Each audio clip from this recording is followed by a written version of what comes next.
ഓഹരി വിപണിയിൽ നിക്ഷേപിച്ച് ലാഭം നേടിത്തരാമെന്ന് വാഗ്ദാനം നൽകി 4,95,000 രൂപ തട്ടിയെടുത്ത കേസിൽ യുവതി അറസ്റ്റിലായി.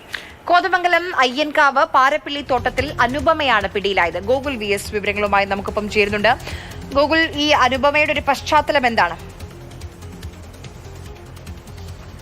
അതായത് അനുപമ ഇത്തരത്തിൽ പണം ലാഭം ഉണ്ടാക്കി തരാമെന്ന് വാഗ്ദാനം നൽകിയാണ് ഈ തട്ടിപ്പ് നടത്തിയതെന്നാണ് പരാതിയിൽ പറയുന്നത്. മുഹമ്മദ് സഫ്വാൻ ആണ് പരാതിക്കാരൻ. പല പ്രാവശ്യങ്ങളിലായി ഇത്തരത്തിൽ തൻ്റെ കയ്യിൽ നിന്ന് 4 ലക്ഷത്തിലധികം രൂപ അനുപമ കൈക്കലാക്കി പിന്നീട് അത് തന്ന തുകയും അതോടൊപ്പം തന്നെ ഓഹരി വിപണിയിലെ ലാഭവും നൽകാമെന്ന് പറഞ്ഞാണ് ഈ പണം വാങ്ങിയത്. പക്ഷെ രണ്ടും ഉണ്ടായില്ല.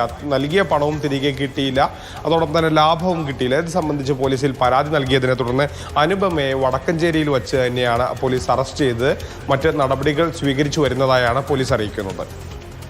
ശരി, ഗോകുൽ VS ആണ് വിവരങ്ങൾ നൽകിയത്.